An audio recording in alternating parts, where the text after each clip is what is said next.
Ang kwento ay umiikot sa isang estudyante sa high school na nagngangalang Yatsuya Yusuke na may malamig at malayong itsura at walang emosyon sa mga mata na agad mararamdaman ng iba ang kanyang kawalang interes at pagsuko sa buhay. Wala siyang natatanging talento, hindi siya kapansin-pansin sa karamihan, at medyo kakaiba at mapag-isa.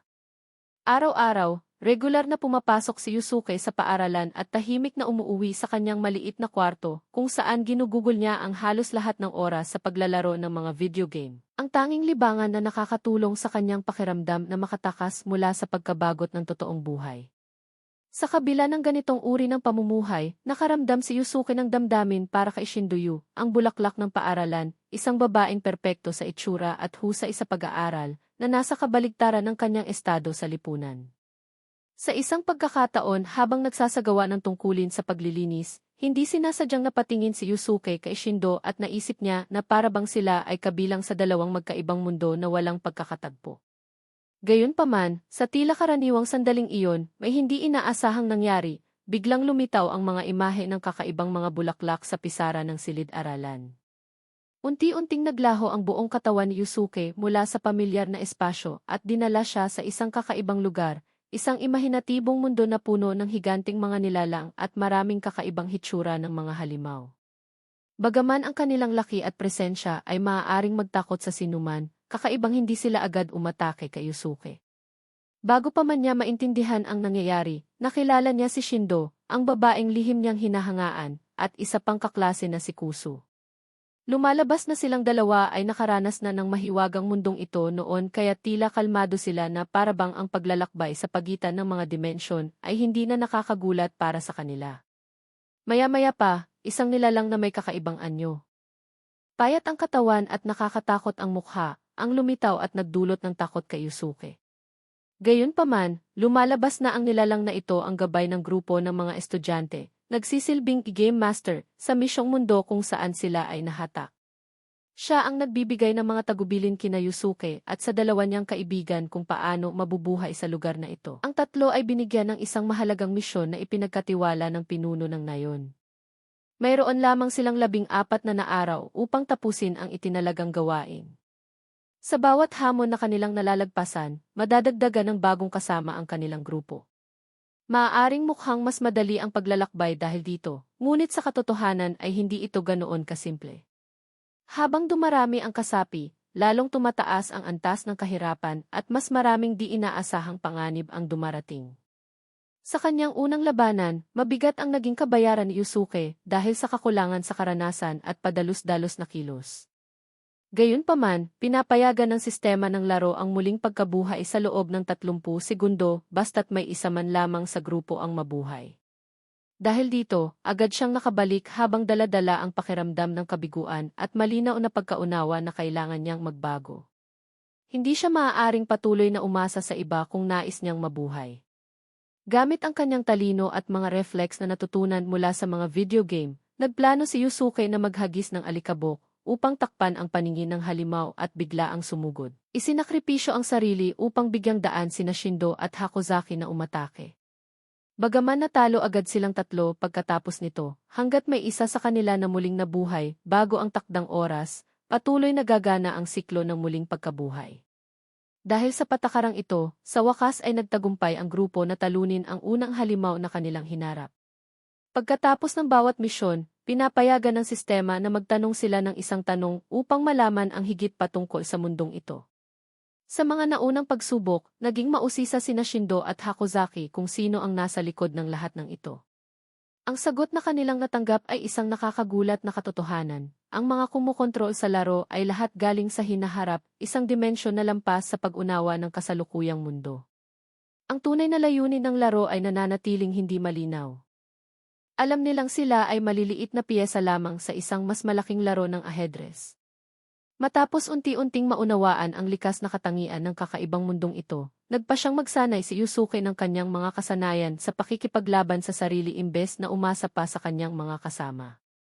Naglakbay siya sa malalim na kagubatan kung saan laganap ang mga halimaw sa dilim upang sanain ang kanyang lakas at tapang. Gayunman, sa kanyang pagkawala, isang trahedya ang naganap. Pagbalik ni Yusuke, nasaksihan niya ang isang nakakakilabot na tanawin, parehong nakahandusay sina Shindo at Hakozaki sa lupa, ang kanilang mga katawan ay sugatan at duguan. Ang may kagagawa ng massacre ay isang higanting nilalang. Sa sandaling nakita ni Yusuke ang kanyang dalawang kasama na nahulog sa brutal na mga kuko ng halimaw, napagtanto niya na kapag siya man ay napatay sa sandaling iyon, tuluyan nang mawawala ang buong grupo, wala nang karapatang muling mabuhay, wala nang pagkakataong magsimula muli. Ang kaisipang ito ang nagtulak sa kanya upang piliting tumayo sa kabila ng nanginginig pa ring katawan sa takot. Sa ilalim ng malamlam na liwanag ng buwan, sinubukan ni Yusuke na hilahin pasulong ang naghihingalong si Hakozaki habang patuloy na nagsasabi ng mga salitang pampalakas ng loob. Hinikayat niya si Shindo na lisanin ang mapanganib na lugar at magtungo sa pinakamalapit na nayon kung saan tatanggapin nila ang susunod nilang misyon. Habang sumisikat ang araw, pinawi ng unang liwanag ng araw ang namumuong lamig sa lupa. Nang sila ay kumalma, napagtanto ng dalawang babae ang isang nakakatakot na katotohanan, kung ang isang bahagi ng katawan ay kainin ng halimaw, kahit na muling mabuhay, hindi na maibabalik sa dating anyo ang mga bahagi ng katawan na iyon. Dahil sa kondisyong ito, napilitan ang grupo na humingi ng tulong mula sa mga naninirahan sa nayon sa pamamagitan ng paglapit sa pinuno ng lugar, ang nag-iisang may kakayahan upang magtalaga ng susunod na misyon. Bagaman hindi pa lubusang nakakabawi, sinikap pa rin nilang marating ang nayon na napapalibutan ng malalungkot na bundok at masukal na kagubatan. Ang mga naninirahan doon na matagal nang naghihintay ng pagdating ng mga mandirigmang ipinatawag ay agad na kinilala ang tatlo bilang mga bayani. Subalit ang kanilang kasunod na karanasan ay agad nagpalit ng himig ng pag-asa patungo sa bigat ng loob, nang makilala nila ang pinuno ng nayon. Ang matandang lalaking iyon ay nagbigay sa grupo ng kanilang susunod na misyon, upang puksain ang mismong halimaw na halos pumatay kay Yusuke noong nakaraang araw. Isang nilalang na uhaw sa dugo at may lakas na higit pa sa kakayahan ng sinumang bagong dating sa mundong ito. Sa harap ng ganitong misyon, hindi maitago ng tatlo ang kanilang kalituhan. Napakapeligroso ng kasalukuyang sitwasyon, kaunti na lang ang natitirang kagamitan at bawat desisyon ay kailangang maging labis na maingat. Gayunpaman, sa kabila ng panganib, nakakaramdam si Yusuke ng kakaibang pananabik sa kanyang personal na paglalakbay. Hanggat hindi sabay-sabay na nabubuwal sina Shindo at Hakozaki, mananatiling gumagana ang sistema ng muling pagkabuhay ng kanilang grupo. Kinagabihan, muling pumasok si Yusuke sa kagubatan upang manghuli ng halimaw mag-isa. Sa kanyang isipan, ang pagle-level up ay hindi na lang tungkol sa kaligtasan, kundi ang tanging paraan upang mapatunayan ang kanyang halaga at maging karapat-dapat sa papel na ibinigay sa kanya ng mundong ito. Sa pagkakataon habang naghahanap ng target sa pagsasanay, nakita ni Yusuke ang isang malabong bilog ng liwanag sa isang clearing, isang uri ng virtual memory ng usapan ni Shindo at Hakozaki. Sa usapang iyon, tinanong ni Shindo si Hakozaki tungkol sa susunod na miyembrong tatawagin ng sistema para sa paparating na misyon. Interesado siyang malaman kung lalaki ang susunod, at umaasa pa nga siyang baka isang pambansang kampiyon sa judo ang dumating. Subalit, ang tunay na gusto malaman ni Shindo ay hindi ang kasanayan sa pakikipaglaban kundi ang damdamin ni Hakozaki, kung sino ang pinahahalagahan at pinagkakatiwalaan niya. Sa halip na direktang sumagot, umiwas si Hakozaki sa tanong at sinabi ang pananaw niya tungkol sa mga lalaki, karamihan sa kanila ay bastos, bulgar, at walang pakiramdam. Kailanman ay hindi siya nagtiwala sa kanila. Tila sang-ayon si Shindo sa pananaw na ito, dahilan upang mapangiti lamang si Yusuke na tahimik na nakamasid sa memorya. Sa isip niya, kung nakilala lang siya ng dalawa bago pa man, baka nag-iba ang tingin nila. Habang lumalambot ang tono ng alaala, biglang ibinunyag ni Shindo na ang taong gusto niyang susunod na matawag ay si Yusuke. Ngunit hindi ito narinig ni Yusuke sa kasalukuyan dahil abala siya sa pag-iisip tungkol sa posibilidad na makalaban kasama ang tatlong magagandang babae sa grupo. Lumipad ang kanyang imahinasyon sa mga walang kwentang pantasya at hindi narinig ang huling bahagi ng pag-uusap. Pagbalik niya sa nayon, ang mapayapang tanawin ay biglang nagpapaalala sa kanya ng kanyang bayang sinilangan noong kabataan pa siya, isang tahimik na baryo sa bukid kung saan minsan siyang nagkaroon ng matalik na kaibigan. Nagbago ang lahat nang lumipat siya sa Tokyo, doon niya unang naramdaman ang malamig na pagtingin ng mga tao. Ang mga guro at kaklase ay tila palaging may mapanuring tingin, puno ng tahimik na panghusga. Ang mga alaala mula sa panahong iyon ay muling sumiklab sa kanyang isipan, nag-aapoy ng pagnanais na patunayan ang kanyang sarili. Sa bigat na nakaraan, mas pinag-usayan ni Yusuke ang kanyang pagsasanay. Kahit mag-isa lang na nakikipaglaban sa mababangis na halimaw, umaasa siyang sa oras na umabot siya sa level 1-0, sapat na ang kanyang lakas upang harapin ang nalalapit na hamon. Subalit, ang lahat ng pagsisikap na iyon ay biglang naputol sa pagdating ng nakagugulat na balita. Inihayag ng sistema na si Hakozaki ay namatay sa laban. Kumalat ang takot sa isipan ni Yusuke. Sa kabila ng pagiging nasa gitna ng kagubatan, agad siyang bumalik sa nayon ng buong bilis. Pagdating niya, halos hindi na niya makilala ang lugar. Makapal na usok ang bumalot mula sa mga nasusunog na bahay, at ang mga sigaw ng takot ay umalingaw mula sa lahat ng direksyon. Ang halimaw na muntik nang pumatay sa kanya noon ay muling nagbalik, ngayon ay diretsong umatake sa huling kanlungan ng kanilang grupo. Sa gitna ng nayon na nilalamon ng pulang apoy, nakita ni Yusuke ang isa pang bilog ng alaala na kumikislap sa isang sulok ng gumuho ng bahay. Nang hawakan niya ito, nakita niya ang mga imahe ni Hakozaki na masigasig na nagsasanay sa espada araw-araw. Sa kabila ng kanyang mahina at laging may sakit na katawan sa tunay na mundo, sa mundong ito ay isa siyang matatag na mandirigma na nagsisikap upang hindi maging pabigat sa kanyang mga kasama. Ang tagpong ito ay naging mabigat sa puso ni Yusuke. Ang mga makasarili niyang iniisip na mabuhay para sa sarili at maglaro para sa kasiyahan ay tinagay ng matinding damdamin. Sa kawalan ng ibang pagpipilian, nagpasya siyang harapin ang halimaw na nagpapalaganap ng lagim sa nayon, mag-isa, at walang pag-aalinlangan sa puso. Mabilis siyang sumugod patungo sa halimaw upang harangin ito at bigyang daan ang paglikas ng iba. Ngunit labis ang agwat ng kanilang lakas. Isang hampas lang mula sa nilalang ay nagpalipad sa kanyang katawan palayo, bumagsak siya sa malamig na ilog. Sa mundong ito, isa sa pinakamahalagang batas para sa mga manlalaro ay ang batas ng muling pagkabuhay. Ang bawat miyembro ng grupo, kapag napatay, ay muling mabubuhay matapos ang 30 segundo. Ngunit hindi ito kasing simple ng inaakala. Kapag muling nabuhay ang isang manlalaro sa isang mapanganib na sitwasyon, halimbawa, sa loob ng sakop ng isang halimaw at walang paraan upang makatakas, maaari siyang mamatay muli kaagad. Sa ganitong kaso, pansamantalang titigil ang proseso ng muling pagkabuhay hanggat walang isang miyembro sa grupo ang nabubuhay ng sapat na tagal upang muling paganahin ang sistema. Sa sitwasyong ito napasok sina Shindo at Hakozaki, pareho silang nakakulong sa loob ng tiyan ng dambuhalang halimaw. Dahil nasa loob pa rin sila ng katawan nito nang mabuhay muli, agad silang namatay bago pa man makareact. Dahil dito, itinigil ng sistema ang countdown. Ang kanilang pagkabuhay ay napahinto, naging labis na kritikal ang sitwasyon. Samantala, si Yusuke, ang tanging natitirang buhay, ay patuloy na gumagalaw sa paligid ng labanan. Tumakbo siya habang minamasdan ang bawat talo ng dambuhalang halimaw. Sa masusing pag-obserba, napansin niya na ang halimaw ay hindi sumusugod sa tuwid na linya tulad ng karaniwang mga halimaw, kundi tumatalon ito na parang palaka. Kapag tama ang kanyang kalkulasyon sa direksyon at saklaw ng bawat talon, maaari siyang makaiwas sa panganib at bawasan ang posibilidad na maabot siya. Ngunit alam din niya, ang estratehiyang ito ng pag-iwas ay hindi pang matagalan. Lalong napagod ang katawan ni Yusuke, bawat kalamnan ay nagsimulang sumakit dahil sa walang tigil na paggalaw. Sa sandaling tila hindi na siya makakagalaw pa, biglang lumapit ang halimaw at isinagawa ang isang matinding kagat na halos tamaan ang kanyang ulo. Sa mismong sandaling iyon isang asul na silweta ang biglang lumitaw mula sa likod, ang halimaw na minsan ng pinatawad ni Yusuke habang siya ay nagle-level up. Hindi nag-aksaya ng panahon, kinuha niya ang huling sandatang maaari niyang gamitin at umatake na parang kidlat, tama lang upang mapabagsak ang target. Ang resulta ay hindi siya binigo. Pagkatapos ng huling suntok, inanunsyo ng system na si Yusuke ay umabot na sa level 1-0 at kasabay nito, muling aktibo ang Key Fate Wheel function, isang natatanging pagkakataon upang baguhin ang kapalaran. Nang tumigil ang ruleta, ang ipinakitang resulta ay parehong nakakagulat at kahanga-hanga.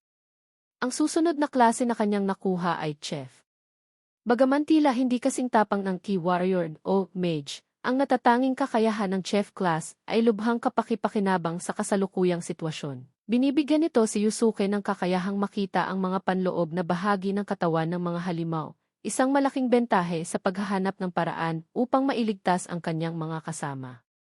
Salamat sa bagong kakayahang ito, natukoy ni Yusuke ang eksaktong lokasyon ni Shindo at Hakozaki na nakakulong sa tiyan ng halimaw. Hindi pinalampas ang pagkakataon, agad niyang nilapitan ang halimaw at gamit ang matalim na espada, pinunit niya ang bahagi ng tiyan nito, binuksan ang makapal na laman na bumabalot sa mga panloob na bahagi. Sa oras na bumukas ang abdominal cavity, bumagsak palabas ang katawan ng dalawang kasama, balot ng malagkit na likido. Dahil hindi na sila lunok, opisyal na silang muling nabuhay at bumalik sa linya ng laban. Tumimo ang tagpong ito sa tatlo, kahit walang sinuman ang nagsalita, malinaw ang lahat sa tinginan ng kanilang mga mata. Puspos ng lakas ng loob. Agad na nagplano ng pag-atake mula sa magkabilang gilid sina Yusuke at ang dalawang babae. Hindi na makatalon ang halimaw dahil sa hindi pa gumagaling na sugat at malaki ang ibinaba ng bilis ng galaw nito. Bagaman may mga simpleng kakayahan lamang sa labanan, sinikap ni Shindo at Hakozaki na makipagtulungan kay Yusuke. Gayunpaman, sa harap ng matinding lakas ng dambuhalang halimaw, agad silang natalo at bumalik sa cycle ng muling pagkabuhay. Samantala, si Yusuke, ang tanging nakakakilos pa, ay nakakita ng isang maliit na sugat sa katawan ng halimaw, isang bahaging hindi pa rin naghilom. Hindi sinayang ang pagkakataon, tumakbo siya papasok sa bibig ng sugat at sumaksak mula sa loob, tinatarget ang panloob na bahagi upang mawala ang kakayahan nitong lumaban. Ang kapalit ng pabigla-biglang aksyon na ito ay agarang kamatayan. Gayunpaman, kontrolado na ang halimaw. Pagkatapos ng muling pagkabuhay, itinuloy ni Shindo, ang pinakamatalinong miyembro ng grupo, ang huling plano gamit ang isang espesyal na baston na tumagos sa bungo ng halimaw. Sa pagpasok ng hangin, nagkaroon ng biglaang pagbabago sa internal na pressure, dahilan upang sumabog ang ulo nito. Natapos ang labanan. Kumpleto ang misyon. At bumalik ang grupo sa normal na estado. Isa-isang lumabas ang huling resulta, si Yusuke, na dating may farmer class, ang siyang may pinakamaraming level up. Bagaman hindi malakas sa simula, siya ang pinakamaraming nakalap na karanasan.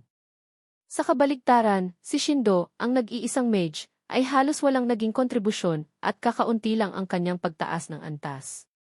Sa harap ng Game Master, habang kinukuha ang gantimpala matapos ang misyon, tinanong ni Yusuke ang pinakamahalagang bagay, ano ang naghihintay sa dulo ng landas ng mga misyon.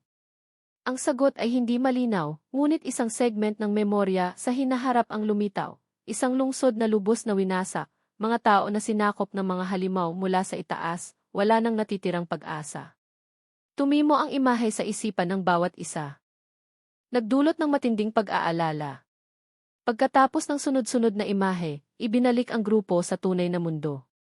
Bagaman tila tumagal ang oras sa loob ng laro, sa mismong lugar kung saan sila nawala, ang orasan ay nasa parehong eksaktong minuto. Walang nagbago sa oras, ngunit ang damdamin sa puso ng bawat isa ay ganap na nagbago. Agad na umalis si Shindo at bumalik sa kanyang modeling work, iniabot kay Yusuke ang isang key fist bump bilang taos pusong pasasalamat. Kinabukasan, biglang hinila ni Shindo si Yusuke papunta sa dressing room, kung saan tinanong niya ng isang kakaibang tanong tungkol sa isang kaibigan noong elementarya na minsang naging kaklase ni Hakozaki. Ang mga tila random na bagay na ito ang naging susi ng kanyang pagkamausisa sa kakaibang karakter ni Professor Yusuke. Noon mismo, tumunog ang isang kakaibang kampana. Ang Game Master, ang tagapamahala ng laro ng tadhana, ay biglang lumitaw sa pamamagitan ng isang direktang tawag. Bagaman bahagyang nag-iba ang boses kumpara sa dati, agad na nakuha ni Yusuke ang mensahe, isa na namang panibagong misyon. Sa hindi malamang dahilan, dinala siya ng sistema sa isang kakaibang paaralan, at itulak siya diretso sa banyo ng mga babae. Sa sensitibong sandaling iyon, isang grupo ng mga estudyanteng babae ang handang magsagawa ng marahas na pambubuli, pinipilit ang isang kaklase na maghubad para sa iligal na pagkuha ng larawan. Kahit hindi niya kilala ang sinuman, hindi napigilan ni Yusuke ang sarili. Sa instinto at pagiging padalos-dalos, agad siyang sumugod upang iligtas ang babaeng may salamin, sinira ang lahat ng cellphone sa paligid, kasama ang isa na nakatago sa bag na wala namang kinalaman sa insidente. Ang matapang na kilos na ito ang nagdulot ng matinding gulat sa grupo ng mga babae, dahilan upang sila'y magtakbuhan. Si Yusuke ay napagkamalang kakatwa. Ang tanging naiwan ay si Yuka, ang babaeng binuli. Pagkatapos niyang magpaliwanag na naparusahan siya dahil sa isang hindi sinasadyang komento sa isang livestream. Mas naunawaan siya ni Yusuke. Bagaman mas matanda ng 1 taon, si Shindo ay tila bata pa rin ang kilos, mapangarapin at may kakaibang personalidad.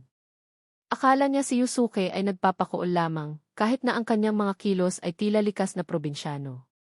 Bago umalis, pinayuhan siya ni Shindo na matuto mula sa matatapang na karakter sa mga laro kung gusto talaga niyang maging piastig. Makalipas ang ilang araw, muling tinawag ang grupo ng 3 sa mundo ng misyon. Ngunit ang pinakamalaking sorpresa, ang ika-4 na karakter na lumitaw ay walang iba kundi si Yuka, na ngayon ay isa ng opisyal na miyembro ng kanilang koponan. Handang samahan ang grupo sa bagong hamon, muling lumitaw ang Game Master na may biglaang pagbati at ipinakilala ang propesyong itinalaga ng sistema kay Yuka, isang fire mage. Sa update na ito, mayroong mahalagang pagbabagong direktang nakaapekto sa labanan. Ang oras ng pagkabuhay ay hindi na itinakda sa 30 segundo gaya ng dati. Dahil sa labis na paggamit ng pagkabuhay muli sa nakaraang misyon, pinalawig ng sistema ang pagitan sa 40 segundo. Ang ika-4 na pagtawag ay nagbukas ng isang misyon na tila simple sa unang tingin, kumpletuhin ang eksplorasyon ng 5% ng lugar sa mapa at ihatid ang isang uri ng kalakal sa isang mahiwagang destinasyon na tinatawag na Redobo. Gayunpaman, ang lahat ng impormasyong may kaugnayan sa package ay nanatiling ganap na misteryoso, kaya't ang grupo ay nagpaikot-ikot sa dilim. Bago pa nila maisagawa ang plano, si Yuka, ang pinakabagong miyembro ng koponan, ay binigyan ni Shindo at Hakozaki ng buong buod ng istorya na may kaugnayan sa matapang na aksyon ni Yusuke sa totoong mundo. Ang kakaibang insidente sa banyo ng paaralan ay nagpabago sa kanyang imahe sa paningin ng kanyang mga kaklase na nagresulta sa ganap na pag-iisa. Sa isang hindi pamilyar na grupo, naging tahimik na anino si Yusuke na walang sinuman ang nakakaunawa ng dahilan, maliban sa mga nakasama niya sa mga labanang buhay at kamatayan sa virtual na mundo. Nang magpasya ang grupo na maghiwalay ng puwersa upang mapabilis ang paggalugad ng mapa, biglang lumitaw ang isang malalaking nilalang mula sa langit papunta sa lupa. Mula sa bangkay nito ay lumitaw ang isang sentipede na may kakaibang anyo. Bago pa man siya makareact, si Dacho ay naitaboy at agad na napatay. Ang paggamit ng resurrection ay hindi na ganoon kadali dahil sa pinalawig na oras na 40 segundo, na pumilit sa grupo na lumaban ng walang kanilang pangunahing haligi. Samantala, hindi pa rin sanay si Yuka sa ritmo ng labanan, sinusubukang gamitin ang kasanayan ng isang fire mage. Gayunpaman, dahil sa kanyang kawalan ng karanasan, karamihan sa kanyang mga spell ay halos walang epekto. Kaunti lamang ang naitataas na temperatura sa isang maliit na lugar sa paligid niya na hindi gaanong nakatulong sa matinding labanan. Ipinukol niya ang mga spell ng buong sigasig, ngunit napakababang resulta ang kanyang nakuha. Bigla namang lumitaw ang isa pang halimaw mula sa ilalim ng lupa at kinagat si Yuka, dahilan upang siya ay mawalan ng malay sa gitna ng kaguluhan. Matapos mabuhay muli si Yusuke, naalala niya ang mga sinabi ng dalaga noong nakaraang araw. Bagamat siya ay tila medyo isip bata, may kakaibang impresyon si Yuka sa kanya na sapat upang gustuhin ni Yusuke na magbago. Mula nang maging player siya sa mundong ito, palagi niyang hinahangad ang isang bagay na higit pa sa pagkaligtas, at ngayon, marahil ito ay ang pagiging cool at pagiging taong maaaring igalang. Inilaan niya ang nakaraang 2 linggo sa pananaliksik kung paano magiging mas astig. Sa mahalagang sandali ng labanan laban sa dambuhalang sentipede, napansin ni Yusuke na ang kahinaan ng nilalang ay nasa tiyan, isang bahagi na tago at kulang sa proteksyon. Ginamit ni Yusuke ang kutsilyo sa kusina, ang pamilyar na sandata ng kanyang propesyong chef, upang alisin isa-isa ang mga binti ng halimaw na nagdulot dito ng kawalan ng kakayahang gumalaw. Pagkatapos, hinawakan niya ang kamay ni Hakozaki upang maghanda na tapusin ang halimaw. Magkasama nilang pinagsama ang kanilang lakas upang putulin ang ulo ng dambuhalang nilalang sa isang tiyak na hiwa.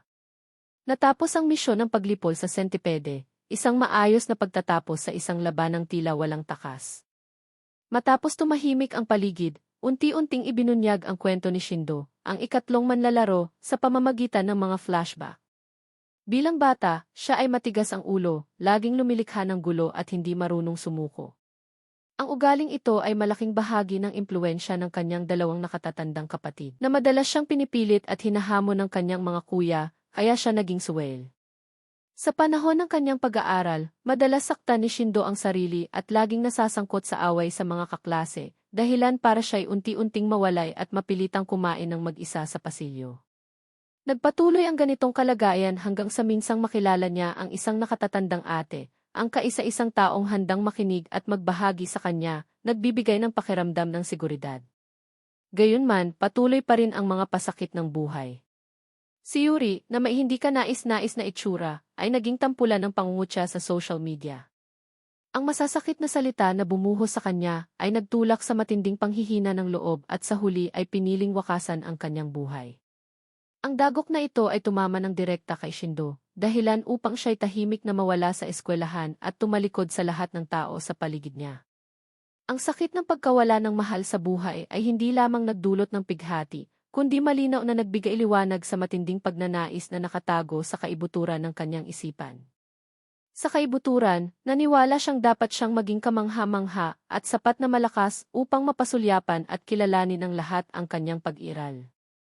Sa ganitong paraan lamang, ang mga mapanirang salita mula sa totoong mundo ay hindi na makakaapekto sa kanya.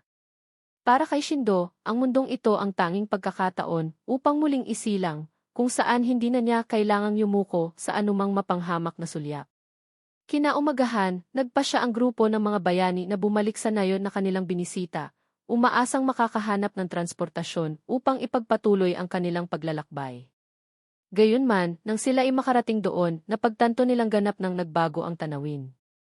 Nawala ang mga tao na parang bula, tanging malamig na mga bahay at isang kapaligirang puno ng pangungulila ang naiwan. Isang bakanting bariles ang gumulong sa hangin. Naglalaman ng malabong mapa at ilang magagaspang na direksyon. Ayon dito, ang destinasyong kailangan nilang marating, ang Ronanda, ay nasa kabilang bahagi ng kontinente. Kung sasakay ng kabayo, aabuti ng halos 1 buwan ang biyahe. Kung maglalakad, triple ang tagal. Sa kawalan ng ibang opsyon, napilitan ang grupo na maghanap ng mas mabilis na paraan upang makalipat. Nalaman nila na malapit sa lugar ay may nagaganap na malaking paligsahan, kung saan ang gantimpala para sa mananalo ay isang espesyal na suportang teknolohikal, isang pagkakataon upang paikliin ang kanilang biyahe patungong Rananda. Ang impormasyong ito ang nagtulak kay Yusuke na determinadong lumahok sa kompetisyon upang makuha ang transportasyon. Habang pinapabilis ang proseso ng pagtapos ng misyon, sa daan patungo sa lugar ng kompetisyon, aksidenteng nahulog sila sa isang pananambang na itinakda ng isang lokal na grupo ng mga magnanakaw. Ayon sa mga patakaran sa mundong ito, ang mga bayani ay hindi pinapayagang manakit ng tao. Dahil hindi makaganti, si Yusuke ay nakaranas ng malaking bawas sa karanasan na nagdulot ng pagbaba ng antas. Sa gitna ng takot, napilitan ang grupo na umatras. Agad na nag-set up si Shindo ng alikabok na tabing upang hadlangan ang paningin na nagbigay daan para makatakas ang mga natitirang miyembro.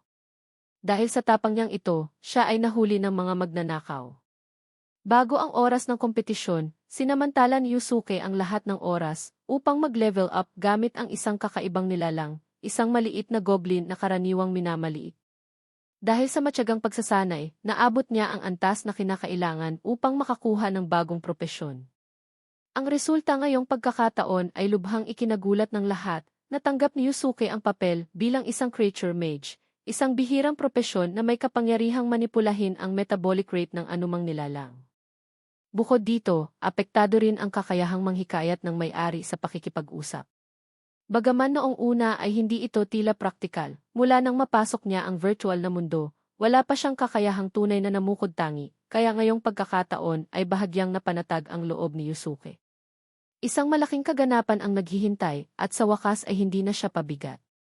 Gayunpaman, nang magsimula ang paunang round ng kompetisyon, agad na natanggal si Yusuke sa laban.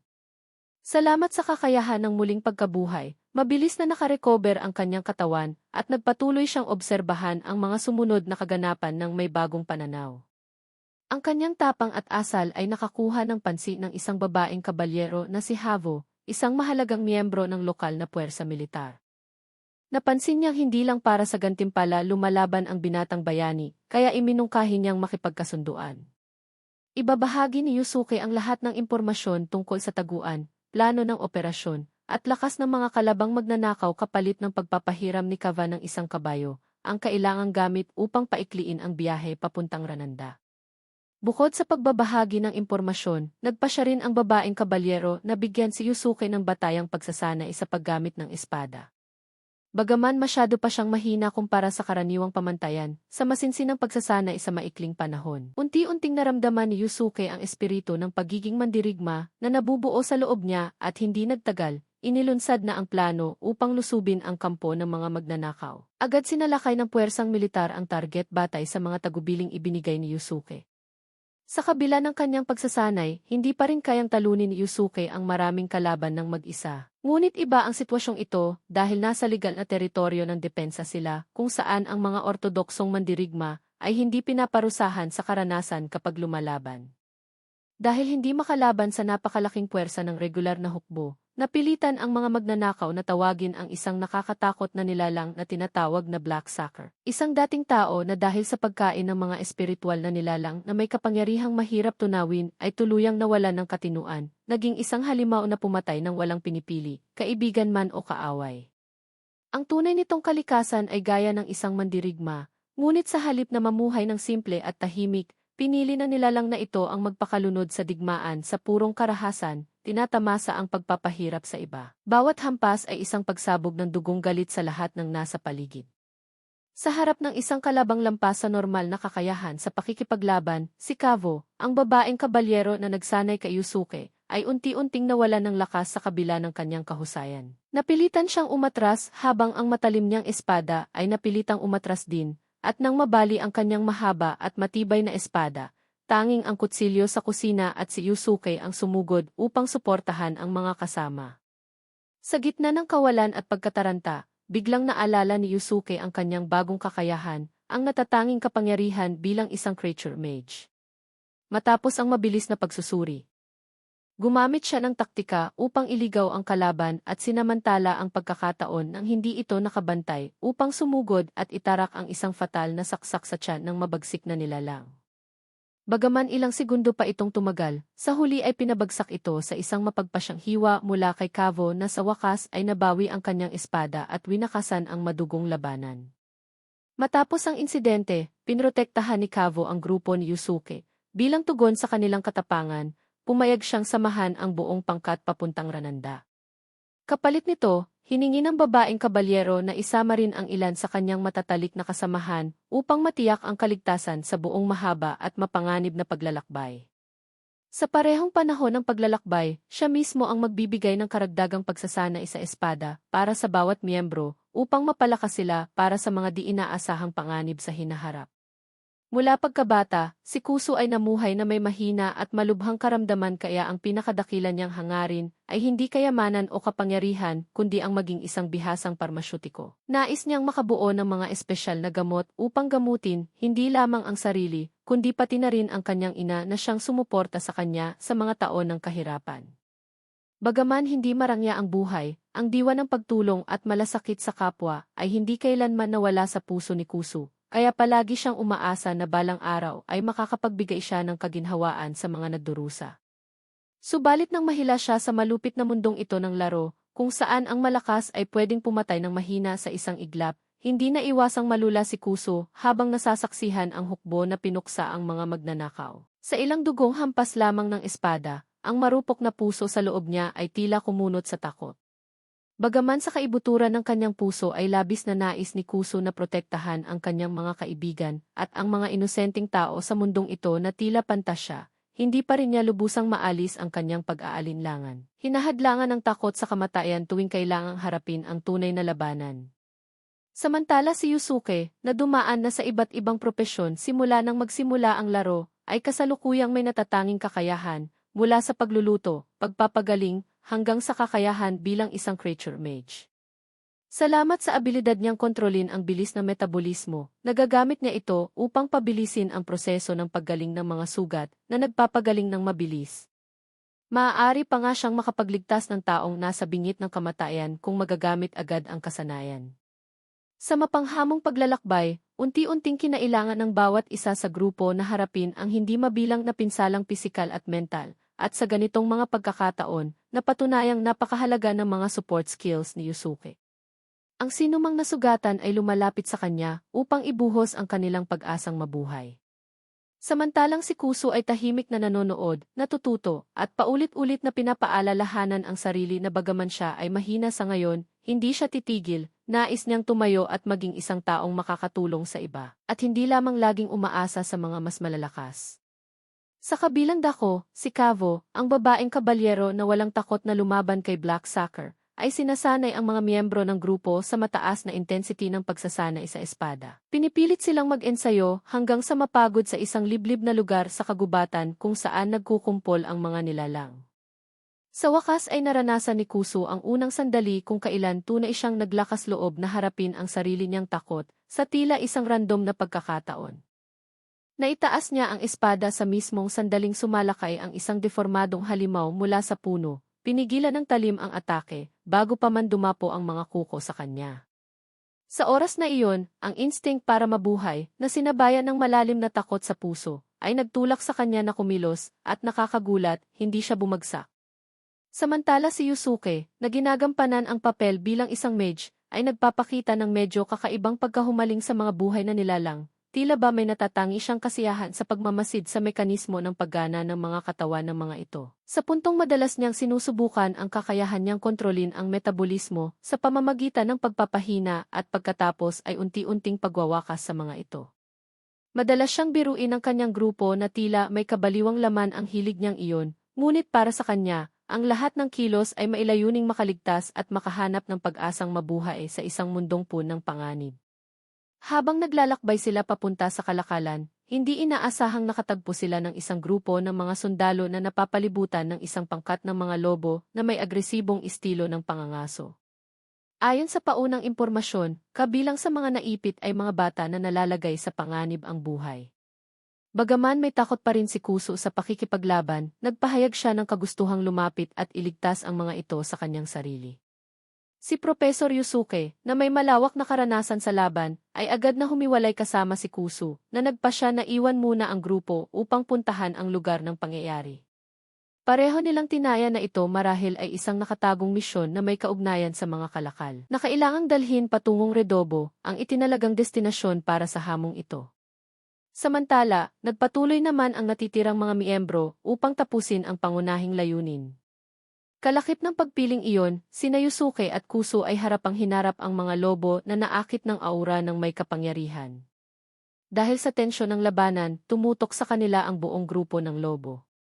Kahit si Yusuke ay maihawak lamang na kutsilyo sa kusina at kawali, at si Kuso na dating inosenteng dalagita ay may maninipis lamang na espada, kapwa silang nagpumilit lumaban ngunit nabigo.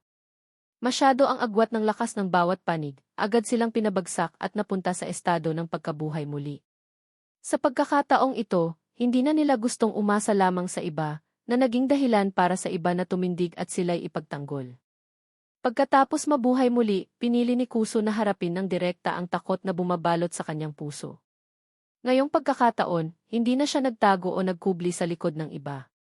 Kusang loob siyang lumapit sa isa sa mababangis na lobo na nag-aabang. Bagamat nanginginig pa rin ang kanyang dibdib, bawat hakbang ay dala ang mas matibay na pagpapasya kaysa dati.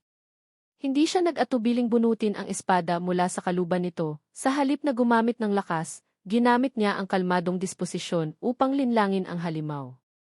Nang sumalakay ito, mabilis niyang iniangat ang espada sa tamang trajektory, at ang talim ay dumiretso sa kahinaan nito, sa dibdib, nang ito'y nasa ere. Natapos niya ang laban sa isang iglap. Sa kabilang panig ng labanan, si Yusuke, matapos mapagtanto na may pamilyar na papalapit, ay sinamantala ang pagkakataon at inakay ang natitirang lobo patungo sa bagong kakampi, si Cavo, ang babaeng kabalyero na nakasama nila sa nakaraang misyon. Sa kanyang bihasang kilos, agad niyang pinabagsak ang target sa isang mabilis na saksak nang ito'y pumasok sa saklaw ng kanyang espada. Ang pagdating ni Cavo ay hindi isang pagkakataon lamang. Siya ngayon ay may kasamang grupo ng mga sundalo mula sa Imperyong Given. Hindi lamang sila karaniwang mandirigma, dala nila ang isang lihim na misyon, ang pag-escort sa isang grupo ng mga pari patungong lupain ng Euro. Ngunit sa likod ng misyong ito, hindi ito simpleng relihiyosong paglalakbay kundi isang walang balikan. Sa ilalim ng mahigpit na diktadurya ng Gibbon, ipinagbawal ang lahat ng anyo ng relihiyon sapagkat itinuturing itong banta sa kapangyarihan ng Estado. Ang mga tagasunod ng relihiyon kapag nadiskubre ay sa pilitang pinapaalis sa bansa o di kaya'y pinipilit na kitilin ang sarili sa ngalan ng kusang loob upang mapanatili ang kapayapaan. Sa isang maliit na kaharian kung saan itinuturing na simbolo ng estratehiya at kapangyarihan ang chess, nagsimula ng mabalot ng kaguluhan ang paligid. Isa sa mga sundalo sa ilalim ng hukbo ng bansang ito, si Sargento Gento, ay hindi talaga umiral, isa lamang siyang imbensyong nilikha upang linlangin ang masa. Isa siyang kasangkapan upang palakasin ang mga huwad na paniniwala at manipulahin ang isipan ng publiko. Partikular na itinuturing na mapanganib na elemento ng mga tagapamahala ang mga misyonero na sa paningin ng tagasalaysay ay maaaring pinupuntirya ng palihim ng namumunong puwersa. Dahil sa pagdududa, kinailangang lumapit at maingat na obserbahan ng grupo ni Yusuke, ang mga pangunahing manlalaro sa mundong ito ng survival game, upang maunawaan ang sitwasyon at mangalap ng impormasyon. Sa salaysay ng isang kasapi ng samahang misyonero, nalaman nila ang tungkol sa isang batang nasa panganib na kailangang iligtas. Noong nakaraan, maraming grupo sa kaharian ang sumasamba sa mga hari o sa mga banal na nilalang tulad ng mga demigod. Ang mga ideolohikal na salungatan ay humantong sa mababagsik na digmaan ng paniniwala. Sa panahon ng ikalimang hari, upang maibalik ang kaayusan, nagpasya siyang burahin ang lahat ng bakas ng relihiyon sa nasasakupan. Sinumang nagpapakita ng paggalang sa anumang supernatural na kapangyarihan ay agad pinaparusahan. Inatake rin ng monarka ang mga karatig na bansa, inalipin ang kanilang mga mamamayan at dinala ang mga ito upang maglingkod sa pinakamababang uri sa sarili niyang kaharian. Ang impormasyong ito ay hindi lamang nakumpirma ng grupo ni Yusuke, kundi pinatotohanan din ng isang sundalo ng hukbo ng hari. Gayunpaman, para kay Yuka, isa sa mga miyembro ng grupo, hindi katanggap-tanggap ang paggamit ng kapangyarihan upang ipilit ang pansariling paniniwala. Sa pagkarinig ng kwento, at bilang taong palaging naninindigan, patuloy niyang minamanmanan ang lahat hanggang sa huli. Samantala, kinailangang mamagitan ni Propesor Kahabel upang pigilan ang mga biglaang kilos ng kanyang mga kasama. Mayroon na lamang 12 araw ang grupo upang tapusin ang misyon, 13 araw at 20 oras lang ang itinalaga sa kanila sa mundong ito, kaya't wala nang puwang para sa pagkakamali. Habang tinatalakay ang ruta, iminungkahi ng isa sa mga katutubong salamangkero na kung dadaan sila sa palikulikong landas sa kapatagan ay hindi sila aabot sa oras. Kaya't ang tanging opsyon ay tumawid sa malaking bulubundukin sa unahan. Subalit ang lugar na iyon ay naglalaman ng komplikado at sinaunang mga mekanismo ng bitag. Sa bungad ng bundok, natagpuan ng grupo ang isang higanteng water wheel na nakakabit sa pintuang patungo sa lagusan. Sa paggamit ng kagamitang ito upang buksan ang daan, na-lock din ang lahat ng likurang exit, na nagdulot ng ganap na pag-iisa nila sa kailaliman ng bundok. Tumanggi ng tumuloy ang salamangkero dahil hindi raw siya maaaring makipagtulungan sa mga hindi maingat sa bawat hakbang. Naiwang apat, sina Yusuke, Shindo, Kuzu at Yuka. Wala na silang pagpipilian kundi magpatuloy sa kabila ng mga panganib na nag-aabang sa loob. Sa mga madilim na pasilyo, maraming mekanismo ang matalinong nakatago na mahirap matukoy ng karaniwang tao. Ngunit salamat sa karanasan mula sa mga nakaraang misyon, natutunan ng grupo kung paano hatulan ang landas at magtulungan upang malampasan ang mga patibong. Pagdating nila sa isang malaking espasyo na halos parang natural na bulwagan, biglang nawalay sa kanila ang isang matandang katutubo na tumutulong sa grupo, nang biglang bumagsak ang sahig na bato at tumaas ang pader sa likuran. Itinutulak siyang mahulog sa napakalalim na bangin na walang pag-asang makaligtas. Bagamat hindi na maiiwasan ang pagkawala, ipinagpatuloy ng tatlong natitirang manlalaro ang paglalakbay na may matinding pokus. Kinailangan nilang kalkulahin bawat minuto at segundo, suriin ang kilos ng mga mekanismong bato, upang makalagpas sa masikip na lagusan kung saan ang dalawang pader ay tuloy-tuloy na nagbubukas at nagsasara. Pagkatapos ng pagsubok na iyon, narating nila ang lugar na animo isinaunang arena. Ang kapaligiran doon ay mabigat at makapal, may kakaibang enerhiya. Gaya ng babala ng isang sundalong kanilang nakasalubong, ang nilalang sa lugar na iyon ay hindi pangkaraniwan. May hugis tao ito ngunit nasa estado ng mummification. Ito si Nepan, isang artipisyal na nilalang na nilikha gamit ang sinaunang mahika. Dahil hindi na ito kabilang sa buhay na daigdig, kaya nitong mabuhay ng mga dekada nang hindi umaasa sa buhay, katulad ng karaniwang nilalang. Malapit nang magsimula ang sagupaan, at bawat kilos ngayon ay may mahalagang papel. Mula sa bahagi malapit sa tarangkahan ng hukbo ng imperyo, kinailangang magsagawa ng mapanganib na galaw ang grupo ni Yusuke upang mapagtagumpayan ang mapanganib na lupain. Isa sa mga kasapi, dahil wala ng ibang opsyon, ay gumamit ng kutsilyong pangkusina upang ilapat ito sa mga sulok ng pader bilang pansamantalang tuntungan sa pag-akyat ng matarik na bangin. Ngunit dahil sa taas at dulas ng mga bato, paulit-ulit siyang nadulas at nahulog, pilit muling umaakyat. Sa simula, sa kabila ng matinding pagsisikap, hindi pa rin sila nakapasok sa mahalagang lugar. Sa gitna ng kaguluhan, biglang namatay ang ilaw sa likuran, inulubog sila sa lubos na kadiliman. Wala nang makakakita ng landas, kaya't kinailangan nilang umasa sa kutob upang magpatuloy. Sa panahong iyon ng matinding konsentrasyon, sa wakas, nalampasan ng pinuno ang mahirap na daan. Sa pinakamataas na punto, isang malaking bilog na simbolo ng seremonyang paglipat ang lumitaw sa mahinang liwanag. Sa masusing pag-obserba, nakilala ni Yusuke ang isang pamilyar na tao na walang malay sa lupa, ang nakatatandang kapatid ni Cavadel, isa sa ilang taong unang lumaban kasama nila sa mga unang yugto ng paglalakbay.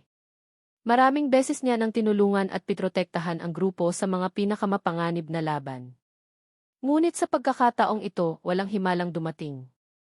Ang mga bakas na pananakit sa katawan ng matandang kasamahan ay nagpapakitang pinaslang siya ng 3 mataas na antas na mandirigma mula sa imperyo, mga dugot laman na mga halimaw na turing ang buhay bilang isang larong kapangyarihan.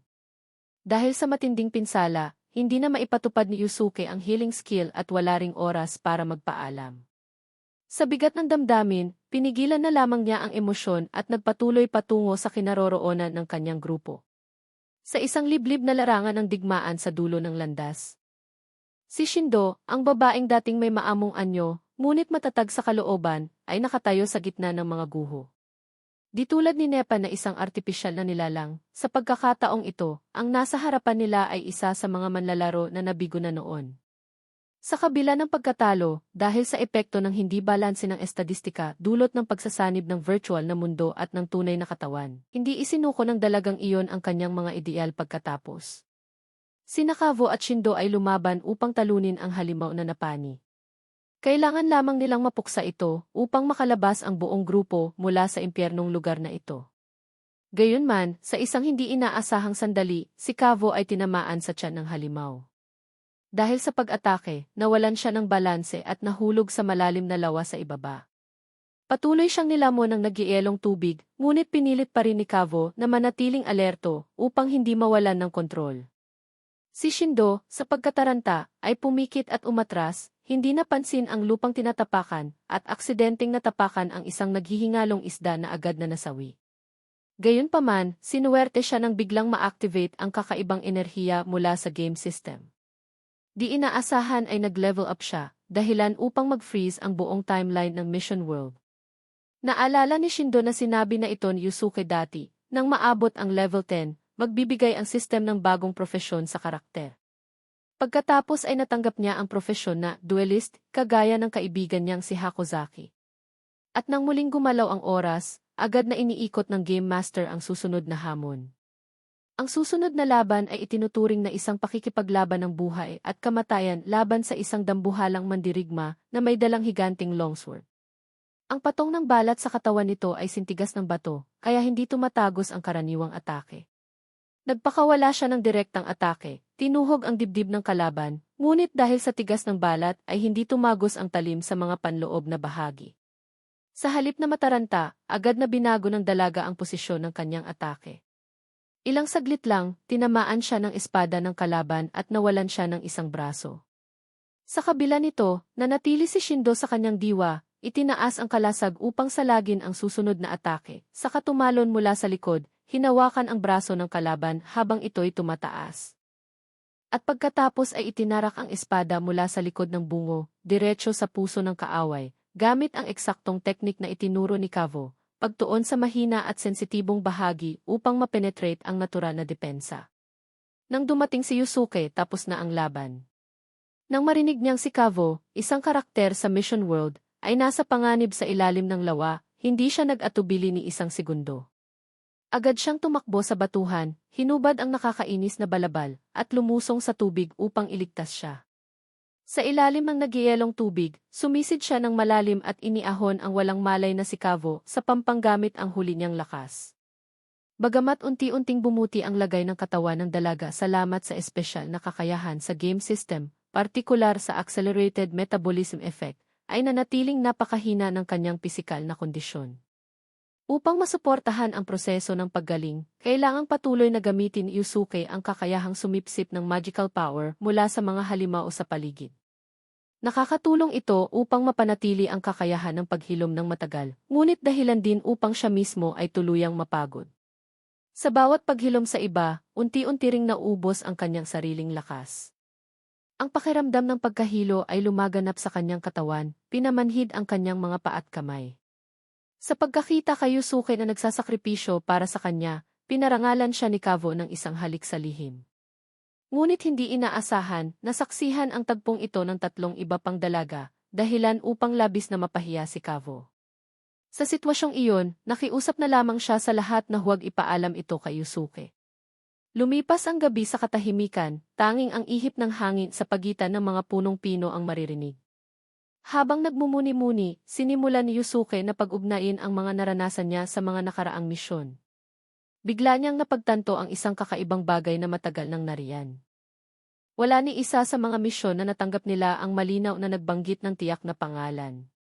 Maging ito man ay imbestigasyon sa pinuno ng nayon, pagtukla sa dalawang misteryosong nayon, o paghahanap ng halimaw sa aklatan, lahat ay pawang mga mungkahi lamang at hindi malinaw na tukoy kung sino o ano talaga ang target. Ang kaisipang ito ang nagtulak kay Yusuke sa isang matapang na hinuha, ang bagay na itinuturing na ikalakal sa misyon ay hindi kailangang pisikal na bagay. Mga misyonaryo o espesyal na bilanggo, kahit isang partikular na individual, lahat ay may posibilidad na maging kalakal kung maayos na matutukoy. Gayunpaman, ayon sa kanyang pakiramdam, naniniwala siyang ang batang iniligtas nila noong nakaraang tagpo, kahit na siya ay tinutugis, ay tiyak na hindi ang kalakal na nais makuha ng Game Master. Maaaring ang hinihingi ng sistem sa pagkakataong ito ay hindi tungkol sa anyo o panlabas na halaga, kundi sa kung paano tinatanggap ng mga manlalaro ang responsibilidad sa paggawa ng mga desisyon sa isang malupit na mundo. Habang inaalala ang mga naunang serye ng hamon, bigla niyang napagtanto ang mahalagang punto. Ang buong grupo ay napunta sa nakaraang misyon matapos silang sabihang makipagkita sa isang pinuno ng nayon upang tumanggap ng tulong. Ngunit kailanman ay hindi tinukoy ng sistem kung aling nayon ang dapat puntahan o kung aling partikular na pinuno ng nayon ang dapat kausapin. Ibig sabihin, hanggat may nahanap silang kahit anong nayon na may pinuno, kahit sa kakaibang lugar, at tumanggap ng anumang gawain, ito ay maituturing na katuparan ng misyon. Nang marinig ang paliwanag ni Yusuke, nagsimulang pag-isipan ni Yuka at Kyushu ang buong paglalakbay. Wala ni isang gabay ang nagbanggit ng pangalan ng kikalakal o malinaw na impormasyon tungkol sa tiyak na destinasyon. Pareho nilang napagtanto na pinahihintulutan pala ng sistem ang flexibility sa paraan ng pagtupad ng misyon, basta't natutugunan nito ang pangkalahatang kondisyon na hinihingi ng misyon. Dahil dito, agad na napagpasyahan ni Yushu na ang tatlong mananampalataya ay hindi talaga ang mga kalakal na kailangang ihatid gaya ng inakala ng lahat. Hindi kailangang umasa ang misyon sa kanila, anumang bagay, nilalang, o paksa na madala sa tamang lugar ng paghahatid ay maituturing pa ring matagumpay na misyon. Sa huli, napagtanto rin ng grupo ni Yushok na tila walang konkretong resulta ang lahat ng ginawa nila sa ika-4 na misyon. Gayunpaman, hindi matanggap ni Kushu ang ideya ng pag-iwan sa tatlong mananampalatayang nakakulong. Sa harap ng kanyang determinasyon, agad na nagpasya si Yushu na susubukan ng grupo na sabay na isagawa ang dalawang layunin, ang pagsuporta sa pagliligtas sa mga biktima at ang pagtapos ng delivery mission sa Redobo gamit ang anumang item. Kinabukasan, nahati sa dalawang direksyon ang grupo. Ang isang panig ay nagkaroon ng responsibilidad na humanap ng angkop na kalakal na maihahatid sa kinakailangang lugar, habang ang natitirang grupo ay hinabol ang mga sundalo ng kaharian na maihawak sa tatlong bihag na mananampalataya. Gayunman, sa puntong ito, napakasensitibo ng sitwasyon. Kilala ang bansang Diyos bilang palaaway, kaya't anumang maling kilos ay maaaring maging mitsa ng ganap na digmaan sa pagitan ng dalawang bansa. Dahil dito, napilitang maging lubos na maingat si Cavo, kahit maliit na kapinsalaan ay maaaring magdulot ng hindi na magagawang kapinsalaan. Samantala, nakaisip si Yuso ng isang tusong plano upang mapasuko ang kalaban nang hindi na kailangang gumamit ng karahasan. Napaka-bold ng plano kaya't hindi maitago ni Nakavo at Yuka ang kanilang gulat nang marinig ito. Nang gabing iyon, lumapit si Yusuke sa 3 sundalong nagbabantay sa kampo malapit doon. Ipinakilala niya ang sarili bilang isang nakikipagnegosasyon. Saka nagkwento ng mapaniwalang istorya tungkol sa pagtakas mula sa dungsyon na nagsakripisyo ang 3 mananampalataya, nalaglag sa bangin ang kanyang 2 kasama at si Yuka lamang ang nakaligtas. Kaya't nais ni Yusuke na ipagpalit ang mga buhay ng mga nasawi upang makuha ang 3 natitirang mananampalataya. Hindi dito nagtapos ang plano. Nagbanta si Yusuke na kung hindi sila makikipagtulungan, bilang isang immortal na bayani ay ikakalat niya sa buong mundo ang doktrina ng 3 martir na maaaring magpabagsak sa kasalukuyang kaayusan. Sa mundong ito kung saan may kapangyarihan ang pananampalataya, ang isang immortal na mandirigmang tagapagturo ng relihiyon ay isang tunay na banta, hindi mapapatay, hindi mapipigilan. Para siyang propesya na magpapaikot sa sistema. Sa takot sa posibleng mangyari, nagsimulang mag-alinlangan ang 3 sundalong maihawak. Nang makita ang pagkakataon, kunwaring tumutol si Yuka kay Yusuke upang lumikha ng pagkakabaha-bahagi. Sinabi niyang matagal na silang hindi nagkakasundo ni Yusuke at handa siyang makipagtulungan laban dito. Sa simula ay nagdududa pa rin ang grupo ng sundalo at hindi agad naniwala. Subalit kung hindi sila makikipagkooperasyon, maaaring bumagsak ang buong plano kaya't napilitan silang tanggapin ang mungkahi. Sa huli, 2 sundalo ang umalis upang habulin si Yusuke, habang ang isa ay naiwan upang bantayan ang 3 mananampalataya. Pagkalipas ng 3 oras, biglang inatake ng isa sa mga bihag si Yuka gamit ang nakamamatay na saksak, nang matuklasan niyang isang malaking panlilinlang lamang ang buong kwento. Dahil wala nang ibang opsyon, agad na naaresto si Yuka bilang tunay na bilanggo. Gayunpaman, bahagi lang pala ito ng maingat na planong isinagawa upang mabigyan si Yusuke ng sapat na oras upang isakatuparan ang huling yugto ng kanyang estratehiya. Bumalik si Yusuke sa lugar kung saan nakatipon ang mga sundalo ng Diyos. Pagdating, tahimik niyang ipinahayag na siya na mismo ang tumapos sa 3 mananampalataya bilang paghihiganti sa mga naunang kaganapan, at dahil alam niyang hindi rin naman sila makakaligtas hanggang sa araw ng pagbitay. Dahil dito, tuluyang nasira ang buong plano ng mga sundalo dahil ayon sa alituntunin ng misyon, kung hindi maihahatid ang kalakal sa maayos na kondisyon, babagsak ang buong misyon. Habang ang kalabang panig ay tila nangangapa pa rin, si Yuka na wari imahigpit na nabihag ay biglang tumakas ng may kahangahangang bilis.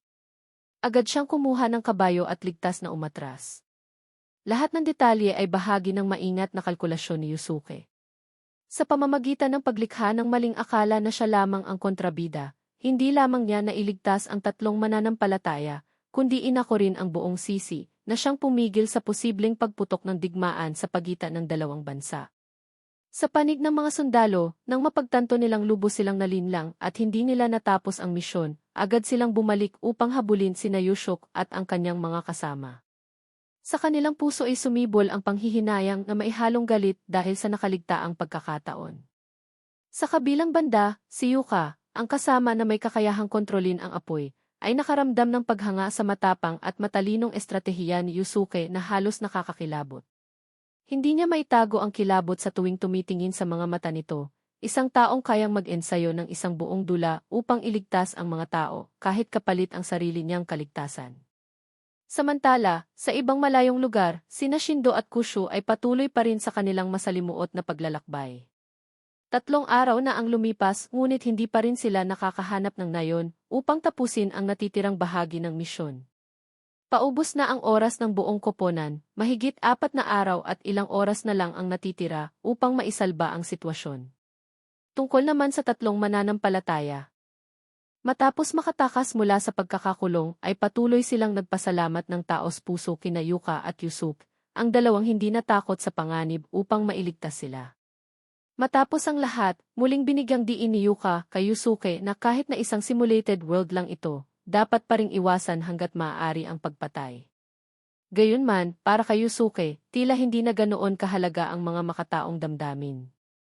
Isa sa kanilang mga kasama ay namatay na noon sa kamay ng mga sundalo ng Diyos. Walang bakas ng awa sa kanyang puso. Bilang bunga ng labanan, nawala ng 2 antas si Yusuke dahil sa pagpatay sa isang sundalo sa isang sitwasyong hindi kinakailangan. Gayunman, kung ikukumpara sa pagsagip sa buhay ng 3 mananampalataya at sa pag-iwas sa digmaan ng 2 bansa, ganap na sulit ang halagang iyon. Sa kabilang direksyon, si Canela, ang tapat na heneral ng kaharian, kasama ang kanyang huling kasamahan, ay sa wakas ay natunton ang kinaroroonan ng karwaheng matagal na nilang hinahanap. Hindi na sila nag-aksaya ng oras at agad silang nagpadala ng sulat sa palasyo upang iulat ang kasalukuyang sitwasyon. Lahat ay naaayon sa estratehiyang kanilang pinagplanuhan. Samantala, si Yusuke na palaging may inisyatiba ay napapanahong inayos ang kanyang pag-alis mula sa lugar matapos matukoy ang panganib. Halos agad-agad, biglang lumitaw si Kavo, ang dating inakalang patay, ngayon ay nakatindig sa harapan ng dating kaaway. Lubhang nagulat si Kahabel na minsan ang humarap sa grupo ni Yusuke at hindi makapaniwala na buhay pa si Kavo matapos ang lahat ng nangyari. Hindi na nag-aksaya ng oras, hinamon ni Kavo ang kalaban sa isang duelo. Walang gaanong paligoy-ligoy, gamit lamang ang isang galaw ay natapos ni Kavo ang buhay ng kaaway. Ang saktong hiwa ng kanyang espada ay naghiwalay sa braso nito sa isang kisapmata. Pagkatapos ideklara na ang lahat ng naganap ay isa lamang matalinong palabas, upang malinlang ang kalaban, tinapos ni Kavo ang laban sa pagkitil ng kanyang buhay. Samantala, ang ibong mensahero na may dalang balita ng pagkabigo ng puwersa ni Kaawabel ay napapanahong nakarating sa palasyo. Nang mabasa ang ulat, agad na nagalit ang hari at palihim na nag-utos sa isang pinagkakatiwalaang opisyal na habulin at parusahan ang grupo ng mga bayani na siyang nagpasabog sa kanilang plano. Sa kabilang kaganapan, nakarating na ang grupo ni Hakozaki sa isang maliit na nayon malapit sa hangganan ng Radobo. Subalit agad na naglaho ang kanilang pag-asa nang matuklasang walang sinuman sa nayon ang may kagustuhang magpadala o magkalakal ng anuman patungong Radobo. Bumangon ang pagkadismaya, ang paglalakbay na tila halos tapos na, ngayon ay bumagsak sa isang hindi inaasahang pagkaantala. Sa ibang lokasyon, naghahanda na rin ang grupo ni Yushik na tumungo sa susunod na lugar upang ipagpatuloy ang misyon. Sa panahong ito, napansin ng matalas na si Yuka na tila may espesyal na damdamin si Kavo para sa pangunahing tauhan. Bagamat pilit itinatago, nakita ito ni Yuka sa tahimik na tingin ni Kavo, na bahagyang ikinapanghina ng kanyang loob habang papalapit na sa pagtatapos ng paglalakbay. Dahil dito, at dahil nakita niyang nag-aatubili pa si Kavo na ipahayag ang damdamin, tahimik na nagpa siya si Yuka na tumulong, gumawa siya ng mga pagkakataon para mas madalas na magsama ang dalawa. Gaya ng pagmumungkahi na mag-ensayo sila ng sabay upang mapahusay ang kakayahan sa pakikipaglaban. Gayunman, sa kabila ng mga pagkakataong sinubukang likhain ni Yuka, wala pa ring malinaw na pag-usbong sa damdamin ni Yusuke at Kavo. Sa halip, tinawag ni Kavo si Yuka upang siya na lang ang magsanay kasama niya, dahilan nito'y ang pagpapalakas ng katawan at isipan para sa bagong hamon. Samantala, sa kabilang panig, dahil hindi makahanap ng kahit anong kalakal na kailangang dalhin patungong Radobo, nag-isip si Hakozaki ng ibang estratehiya. Mungkahi niya, sa halip na maghintay, sila'y proactive na sumabat sa mga rutang patungong Radobo, umaasang makasalubong ng angkop na karabana. Sa katunayan, naging epektibo ang taktika, agad silang nakatagpo ng isang karabana na patungong kinakailangang destinasyon. Subalit hindi naging palakaibigan o bukas sa pakikipagtulungan ang kutsero ng kariton, tumanggi itong pasakayin ang grupo ni Kuzu na nagdulot ng tensyon. Hindi na iwasan ang labanan. Maikli ang sagupaan, ngunit dahil sa mahusay na koordinasyon at natatanging kakayahan ni Shindo sa pakikipaglaban, madaling nakuha ng kanyang grupo ang panig ng tagumpay. Natalo ang kalaban at nakuha rin nila ang karapatan na gamitin ang kariton upang ipagpatuloy ang huling layunin sa misyon. Pagsapit ng gabi, pansamantalang huminto ang grupo upang magpahinga matapos ang abalang araw. Sa buong araw na iyon, sinikap ni Yuka na pagsamahin ang damdamin ni Kavo at Yusuke. Gumawa siya ng iba't ibang plano upang mailapit ang dalawa, ngunit sa huli, hindi rin ito nagtagumpay.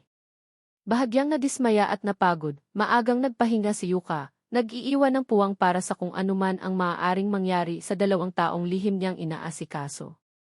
Sa tahimik na dilim ng gabi, hindi inaasahan, nilapitan ni Kavo si Yusuke, ang kanyang mga mata ay kalmado, ay halong malalim na damdaming hindi kayang ilarawan ng salita.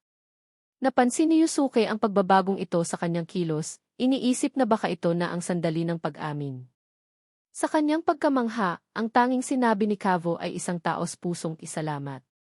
Dahil kung hindi dahil kay Yusuke, hindi niya natupad ang pangarap na maipaghiganti ang kasamahang nasawi. Walang pag-ibig, walang sentimental na luha, tanging pag-alala na nagdadala ng tunay na damdaming makatao sa gitna ng kalupitan ng digmaan. Kinabukasan, hindi nag-aksaya ng oras ang grupo, agad nilang pinaghanda ang mga gamit upang ipagpatuloy ang paglalakbay patungong rehiyon ng Radobo na may mahalagang papel sa huling bahagi ng misyon. Sa patuloy na pagsisikap sa mga nakalipas na araw, nakalikom na ang grupo ng 3 uri ng kalakal, lalo na ang mga unang bagay na kwalipikado upang maisakatuparan ang kinakailangang kondisyon.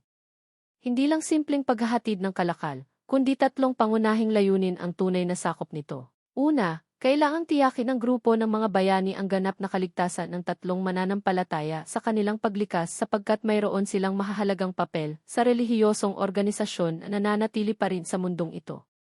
Sunod, ang mga armas na nakolekta matapos ang malapitang labanan sa grupo ng mga sundalo mula sa panig ng Cambodia ay kailangang dalhin sa lungsod ng Redobo upang ipasa sa mga mangangalakal na dalubhasa sa kalakalan ng kagamitan sa labanan. Hindi lamang nito tinutulungan ang mga bayani na makumpleto ang bahagi ng paghahatid, kundi nagtatatag rin ito ng mas matibay na ugnayan sa pagitan ng mga lokal na puwersa at mga nilalang mula sa ibang mundo. Panghuli, isang medyo kakaibang misyon na nagpahirap sa kalooban ng lahat, ang paglipat ng 3 kahon na naglalaman ng mga ulo ng mga napatay na sundalo. Itinuturing na ebidensya ng pagtatapos ng misyon o isang anyo ng malupit na propaganda sa pagitan ng mga puwersa. Ilang sandali lang ang lumipas, nakatanggap sila ng karagdagang misyon sa gilid, bagamat hindi ganoon kahirap, ito'y nangangailangan ng agarang pagkilos. Partikular, 5% lamang ng mapa ng mundo ng misyon ang nananatiling hindi pa nasasaliksik.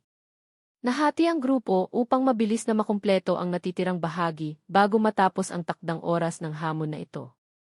Matapos makumpleto ang karamihan ng misyon, nagpasya ang grupo ng mga bayani na maghiwa-hiwalay sa 4 na direksyon upang mapabilis ang paggalugad sa natitirang 5% ng hindi kilalang teritoryo. Noong nakaraang gabi, sa mismong sangandaan ng bundok na may nyebe, naghiwalay sina Yusuke at Kavo, tulad ng mga kasamahang nakalampas na sa pagitan ng buhay at kamatayan. Bagamat minsang ginambala ng panandali ang damdamin, kapwa nila nauunawaan na ang pinakakailangang gawin sa ngayon ay ang magpatuloy sa paglalakad patungo sa misyon na naghihintay. Lalong bumigat ang lamig sa paligid nila. Ang mga unang nyebeng bahagyang bumabagsak ay ngayon ay naging makapal na puting kurtina na lumalabo sa paningin. Ang tinding lamig na iyon ay nagbigay kay Kavo ng takot sa pinakamasamang posibilidad, kung maisinuman sa grupo ang mawalan ng lakas at bumagsak sa gitna ng liblib na kabundukan. Malamang ay tuluyan silang mag-ielo kapag bumaba na sa hindi maibabalik na antas ang temperatura. Kahit ma-activate ang cycle ng muling pagkabuhay, wala nang maisasalba. Ang muling pagsilang ay agad na magdudulot ng kamatayan sapagkat masyadong malupit ang kapaligiran. Bagamat ang bawat isa ay may kanikanyang landas, sa puso nila itaglay pa rin ang alaala ng isa't isa. Mga sandaling magkasamang lumaban, naghati sa pagkain, nagsandalan sa gitna ng panganib. Para itong baga na nagpapanatili sa apoy ng kanilang kalooban, upang huwag tuluyang mamatay sa gitna ng mabagsik na puting unos sa paligid nila. Walang sinuman ang nakatitiyak kung sino ang mabubuhay, ngunit iisa ang layunin nilang lahat, ang magpatuloy, umaasang kung magsisikap, maaabot nila ang layunin sa dulo ng mapa. Patuloy ang pag-ulan ng Gebe, mas makapal pa sa kanilang inaasahan. Ang natitirang distansya ay tila hindi kumukupas, bagkus ay lalong nagiging walang hanggan. Patuloy na pinalalawak ng snowstorm ang saklaw nito, sinasabayan ng mararahas na hangin, bumabalot sa daan ng makapal na yelo hanggang hindi na makilala ang direksyon. Ang malupit na lamig ay kumapit sa bawat balabal, ang mga daliri na manhid at maging ang hininga ay nag-ielo sa kalagitnaan ng hangin. Sa wakas, ang unang hindi nakayanan ang matinding kondisyon ay si Kuzu. Bagamat taglay niya ang matibay na kalooban at pilit na hindi sumusuko, sa pagkakataong ito'y tinalo ng kalikasan ang kanyang marupok na katawan. Siya'y tahimik na bumagsak sa gitna ng puting kapatagan, parang dahong tinangay ng marahas na unos ng nyebe. Ang pagkawala ni Kuzu ay nagdulot ng matinding dalamhati kina Shindo at Yuka. Hindi nila akalaing ang paglalakbay na ito'y maaaring magpahiwalay ng mga tao ng ganoon na lamang. Subalit hindi nagpapahintulot ang oras para sa pagluluksa. Lalo pang lumalakas ang unos, pinipigilan ang kahit ang pinakapayak na pagkilos, hanggang sa hindi na nila maigalaw ang kanilang mga paa. Sa bandang huli, nang hindi na gumagalaw ang kanilang mga katawan, huminto rin sila sa gitna ng unos, parang dalawang malaking estatwa ng yelo. Isang tao na lamang ang natira na may kakayahang ipagpatuloy ang paglalakbay, si Yusuke. Hindi dahil siya ay mas malakas, kundi dahil alam niyang kung siya man ay bumagsak, kailanman ay wala ng pagkakataon ang tatlong iba pa na makabalik. Kaya't buong tapang siyang nagpasyang magpatuloy. Bagamat ang kanyang katawan ay pagod na sa gitna ng mabangis na nyebe, hindi lamang kalikasan ang nagbabanta sa kanya. Sa kanyang paglalakad sa nagielong gubat, siya ay bigla ang inatake ng kakaibang nilalang, isang uri ng halimaw na kahalintulad ng snowman, isinilang mula sa malupit na klima ng lupaing iyon. Gamit ang espesyal na kakayahan mula sa kanyang chef class, naaninag niya ang panloob na estruktura ng kalaban, kung kaya't natukoy niya ang kahinaan nito. Matapos ang pakikipagbuno, gamit ang lahat ng kanyang kaalaman, natalo niya ang nilalang. Subalit, kasabay ng pagbagsak ng halimaw, narinig niya ang mga daing mula sa likod ng maluwag na nyebe, mga maliliit na nilalang, tila anak ng kanyang napatay, ang nagsilabas at lumuhod sa tabi ng malamig na bangkay nito. Sa tagpong iyon, saglit na napatigil si Yusuke. Gayunman, batid niyang ang kinatatayuan niya ay hindi ang tunay na mundo, kung saan malalim na umiiral ang etika at moralidad. Sa kabila ng pag-aalinlangan sa kanyang puso, nagpatuloy siya sapagkat hindi pa tapos ang misyon at patuloy na tumatakbo ang oras. Bagamat nalampasan na niya ang isang mabigat na hadlang. Nananatili pa rin ang pag-aalala sa puso ni Yusuke, na baka mamatay ang buong grupo kung hindi nila matapos ang hamon bago ang deadline. Ang alalahaning iyon ay bumigat sa kanyang isipan, dahilan upang lalong bumigat ang bawat hakbang. Habang abala sa kaguluhan ng mga iniisip, aksidente siyang nadulas at nahulog sa isang malalim na butas na natatabunan ng makapal na nyebe. Sa di inaasahang pagkakahulog, wala na siyang oras para tumugon, tanging pag-iisip na ito na marahil ang kanyang katapusan. Matapos siyang tangayin ng nagielong agos ng tubig sa isang mas malalim na bahagi sa ilalim ng lupa, maswerte siyang hindi namatay. Sa halip na magyelo sa yelot nyebe, tulad ng iba, siya ay nahulog sa isang kuweba na may mas mainit na temperatura, sapat upang mapanatili ang buhay kahit panandalian. Unti-unting bumalik ang kanyang malay. Ang unang sensasyong bumalot sa kanya ay hindi sakit kundi pagkalito dahil walang kahit anong senyales ng labasan sa paligid. Habang sinusubukang makalabas sa lugar na puno ng maninipis na yelo na lumulutang sa ibabaw ng tumigas na tubig, aksidente niyang natuklasan ang isang sinaunang nayon na nakalubog sa ilalim ng tubig, kung saan ang isang kabihasnan ay matagal nang nalibing sa ilalim ng lupa.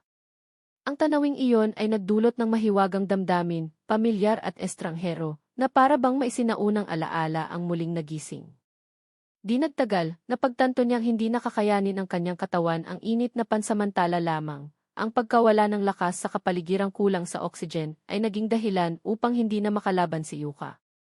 Bago pa siya makaalis sa mapanganib na lugar, siya ay nawalan ng malay at bumagsak, naging pangalawang miyembro ng grupo na nalagot ang buhay sa malupit na mundong ito ng laro.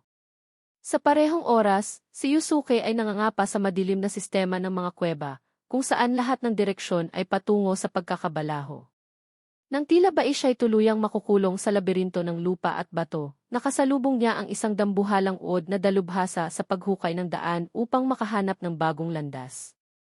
Sa munting pag-asang iyon, nagpa siyang sundan ni Shindo ang nilalang, iniisip na maaaring magamit ang mga gawin nitong maghukay upang makatakas. Ngunit sa labas, naganap ang isang nakakagulat na pangyayari. Habang sinusundan ang landas na iniwan ng nilalang, biglang umatake mula sa likuran ang isa pang halimaw. Sa makitid at madilim na espasyo, halos imposible ang paglaban, siya ay nalunok agad, tuluyang nawala sa loob ng sikmura ng nakakatakot na nilalang. Ang pagkatunaw ng katawan ay nangangahulugan ng kawalan ng kakayahang mapanatili ang estado ng pag-iral, kaya't nawalan ng bisa ang kakayahang muling mabuhay sa mundong ito ng laro. Si Yuka na lamang ang may sapat na lakas upang labanan ang parehong matinding panahon at mga halimaw. Naunawaan niya na nahaharap sa ganap na kabiguan ang kanilang grupo. Siya ay bumagsak dahil sa lamig, si Shindo ay hindi nakaligtas sa ilalim ng yelo, at si Yusuke ay nalunok ng halimaw. Hindi na maaaring bumalik ang tatlong kasamahan, wala ni isa sa kanila ang maisapat na kondisyon upang muling mabuhay sapagkat ang kanilang mga katawan ay alinman sa nasira o tuluyang nagyelo. Mag-isa sa malupit at nagielong mundo, batid ni Yuka na isa pang pagkakamali lamang ang kailangan, at hindi lamang mabibigo ang misyon, kundi tuluyan ng magtatapos ang mga buhay nila sa mundong ito. Habang tulala sa gitna ng masamang panahon, ang kanyang isipan ay bahagyang humabi ng mga imahen ng mga karakter sa anime na naging inspirasyon sa kanyang buhay. Ang mga figurang iyon, parang mga malabong aninong nasa panaginip, ay nagbigay ng tahimik na mga salita ng paghimok, hinihimok siyang magpatuloy. Sa kabila ng malabong dahilan at malayong mga mata, siya ay ika-ikang naglakad sa makapal na nyebe, walang laman ang isipan, isang marupok na kalooban lamang ang kumakapit sa kaunting kalinawan. Lahat ay tila matatapos na, habang unti-unting nawawala ang init sa kanyang katawan. At sa sandaling iyon, malapit sa gilid ng bangin, may lumitaw na figurang tao sa puting nyebe, isang babae na may kakaibang anyo at mga taingang pusa, isang katangiang hindi taglay ng karaniwang tao. Hindi siya isang taganayon o kalaban, kundi isang manlalaro tulad ni Yuka. Ang pangalan ng babaeng iyon ay Glenda, isang mangkukulam ng hangin na may kakayahang kontrolin ang elemento ng hangin. Nang makitang nasa bingit na si Yuka, hindi nag-atubiling gumamit ng mahika si Glenda upang tulungan siya, pinabilis ang kanilang lakad at pinaikli ang natitirang distansya papunta sa punto ng pagtatapos ng misyon. Bagamat hindi sila kabilang sa parehong grupo, naunawaan ni Glenda ang kahalagahan ng oras para sa manlalarong naghihingalo, kung madelay pa, mauwi sa wala ang lahat. Sa tulong ng biglaan at halos himalang tulong.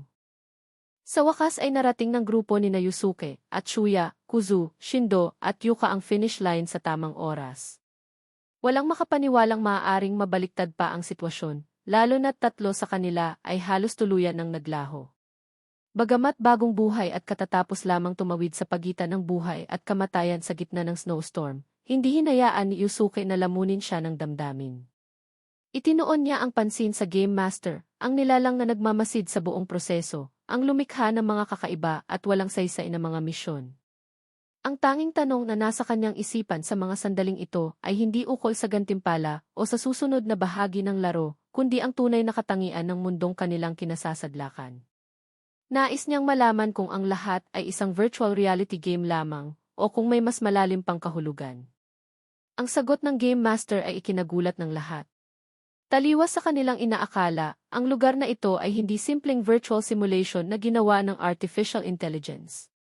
Ito ay isang parallel world na umiiral kasabay ng tunay na mundo, isang independenteng dimensyon na gumagana ayon sa sarili nitong mga batas, kung saan ang oras ay umaagos tulad ng sa totoong mundo.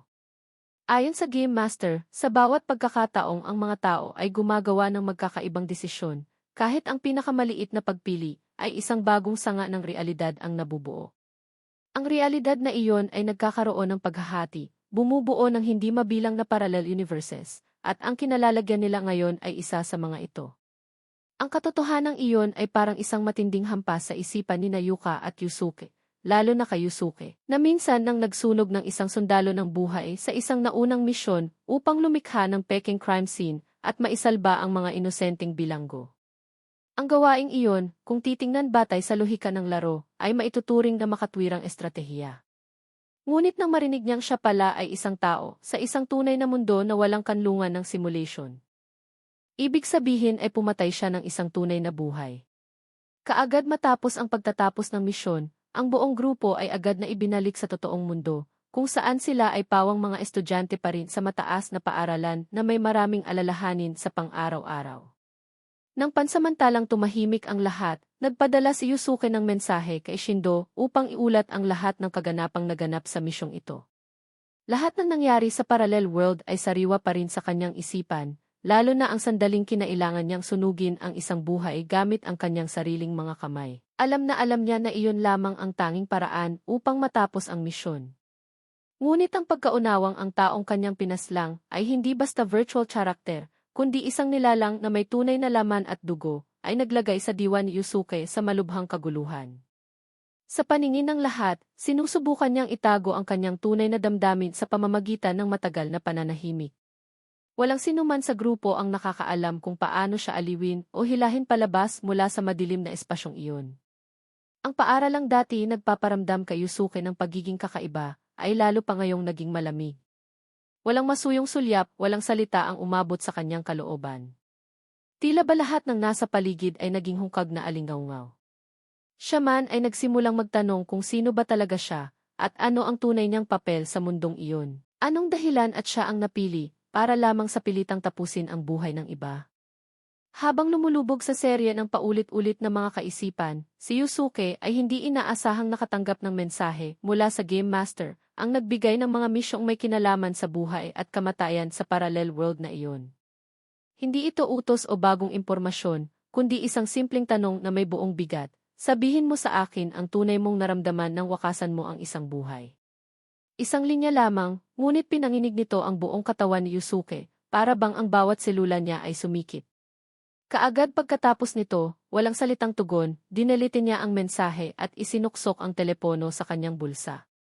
Habang naglalakad pa uwi at pinipilit huwag nang mag-isip pa, bigla niyang nakilala ang isang kakaibang babae sa mismong silid niya. Ang taong iyon ay may suot na malaking sombrero na dayami, halos natatakpan ang mukha, na ang anyo ay bahagyang nagpapaalala ng isang taong mula sa malabong alaala. Ang boses nito'y umalinggaw sa walang lamang silid, sinisi siya sa pagbura ng mensahe bago pa ito pag-isipan ng mabuti. Ang biglaang paglitaw na iyon ay nagdulot kay Yusuke ng hinalang baka ang babaeng iyon ay ang Game Master. Bagamat hindi tuwirang sinagot ng babae ang tanong ni Yusuke, ipinakita nito ang malalim na kaalaman tungkol sa parallel world na kanilang naranasan. Ang paraan ng pananalita at pagbibigay opinyon ay tila taglay ang karunungang lampas sa ordinaryong tao. Nang muling itanong ni Yusuke kung ano ang tunay na damdamin pagkatapos harapin ang isang buhay, na hindi lamang karakter ng isang program, hindi ito umiwas, bagkus ay pinaharap siya sa sarili. Inamin ni Yusuke na kung mula pa noong simula ay malinaw na sa kanya na ang mga nilalang na iyon ay tunay na nabubuhay sa isang tunay na mundo, hinding-hindi niya pinili na tapusin sila. Napagtanto niyang ang naging pagpili ay isang sugat na hindi pa rin gumagaling, isang bagay na araw-araw ay punit sa kanyang konsensya. Hindi na humaba pa ang usapan. Iminungkahi ng babae na pansamantalang isantabi ni Yusuke ang mga komplikadong pag-iisip at mag-focus sa hinaharap. Dahil sa ngayon, kailangang harapin ni Yusuke ang susunod na manlalaro sa talaan ng misyon. Di nagtagal, dinala siya ng babae sa isang maliit na restaurang Chino sa kanto ng kalye. May lumang panlabas na itsura, at ang karatula ay kupas na sa alikabok ng panahon. Bago pumasok, inanunsyo ng babae na sa wala pang kalahating minuto, opisyal na lilitaw ang susunod na manlalaro. Siya ay isang bagong manlalaro, 14 na taong gulang lamang sa totoong mundo. Siya ay nahatak sa magulong buhay ng kanyang kapatid na pinagsamantalahan ng isang kriminal na organisasyon para magamit sa mga aktibidad ng droga. Sa kabila ng murang edad, ang kanyang mga mata ay puno ng lungkot at galit. Kung mabibigyan ng pagkakataon, agad siyang kikilos upang parusahan ang mga nagtulak sa kanyang pamilya sa bangin. Ang tunay na hamon sa pagkakataong ito ay kung paano siya mahihikayat na talikuran ang balak na pumatay. Kailangang maipaintindi sa kanya na ang kanyang galit ay isa lamang masalimuot na bitag na inihanda ng masasama upang manipulahin siya at ang kanyang mga mahal sa buhay. Pagkapasok ni Yusuke at ng Game Master sa restaurang Chino kung saan nagkita ang magkapatid at ang kanilang kaaway, agad na naging tensyonado ang sitwasyon. Isang lalaking mukhang halang ang kaluluwa, pinuno ng isang sindikato, ang lumitaw mula sa likod ng kusina. Ang presensya nito ay nagpabigat sa atmosfera. Sa sandaling iyon, napagtanto ni Yusuke na kailangang kumilos agad, dahil ang lahat ay maaaring bumagsak sa isang kisapmata. Ang batang lalaki ay lumapit na, naglalagablab ang mga mata sa paghihiganti, habang ang kanyang kapatid ay nanginginig sa hawak na kutsilyo, tila handang sumaksak anumang sandali. Napansin ng lalaki ang banta at agad na humugot ng baril, itinutok ito sa ulo ng bata, isang kilos ng kalupitan at kawalang pakialam.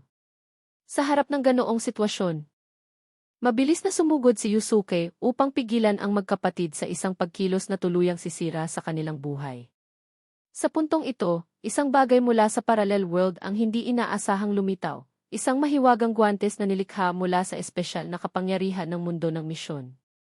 Nang makita ang pagkakataon, mabilis niya itong sinuot, ina-activate ang kakayahang pabagalin ang metabolic process, isang uri ng kapangyarihang umiiral lamang sa mga di pangkaraniwang kalagayan.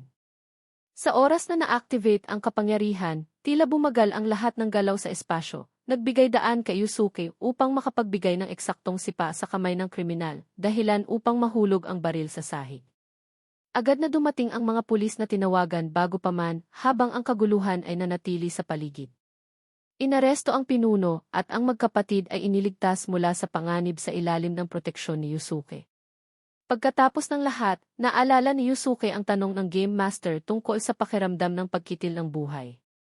Ngayon, matapos niyang mailigtas ang isang tao mula sa pagiging mamamatay tao, malinaw niyang naisasagot na tanging kapag ang mga kilos ay ginagabayan ng katuwiran, doon lamang siya maaaring magpatuloy ng hindi nilalamon ng dilim ng konsensya.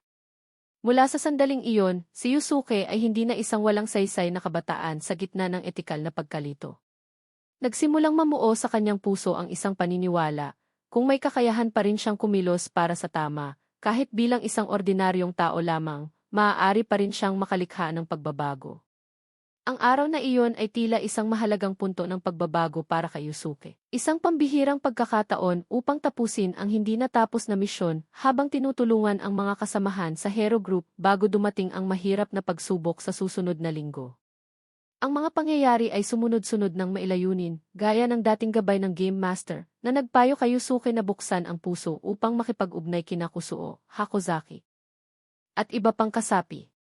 Ang kakaiba dito ay kahit siya lamang ang naiwan sa huling sandali ng Snow Mission, si Yuka ang nagbangon ng espiritu ng buong grupo, nalampasan ang pagsubok sa pamamagitan ng bihirang determinasyon at pananampalataya. Ang mga iniisip ni Yusuke sa mga panahong iyon ay unti-unting nagbago.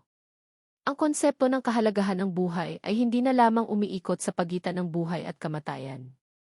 Ang parallel world kung saan sila ipinadala ng Game Master ay hindi na lang simpleng larangan ng digmaan upang tapusin ang mga misyon, ito'y tila naging lupain ng kaligtasan para sa kaluluwa, kung saan maaari nilang hubarin ang sakit upang muling mabuo ang sarili. Kung babalik sila sa realidad matapos maranasan ang lahat ng kaguluhan sa mundong ito, hindi na sila magiging kaparehong tao. Ang isang taong minsang nabuhay sa takot tulad ni Shindo ay maaari na ngayong harapin ang lahat ng may katahimikan. Si Kusu, ang mahinang dalaga na minsang may pag-aalinlangan sa kanyang katawan, ay naging mas matatag. At si Yuka, mula sa pagiging mahiyain at iwas sa lipunan, ngayon ay mailakas ng loob na ipaglaban ang kanyang paniniwala. Kaya malinaw sa isipan ni Yusuke na ang pagsalba sa kanila sa mundo ng misyon ay hindi lamang pagtiyak na makararating ang grupo sa susunod na linggo. Ito rin ay paraan upang dagdagan ang tsansa na mabuhay sila ng may kahulugan sa buhay na kanilang nararapat. Isang paglalakbay ng paglago at muling pagsilang ng sarili. Walang sinuman ang makapagsasabi kung ano ang susunod na mangyayari, ang hinaharap ay laging isang di mapaghulaang variable. Hindi inisip ni Yusuke ang sarili bilang isang bayani o isang taong may marangal na misyon. Isa lamang siyang estudyanteng mataas ang paaralan na minsang namuhay sa pag-iisa, ngayon ay nagtatangkang maglakad dala ang paniniwalang kung kikilos para sa tama, kahit isang beses lang, nagiging mas makahulugan na ang buhay.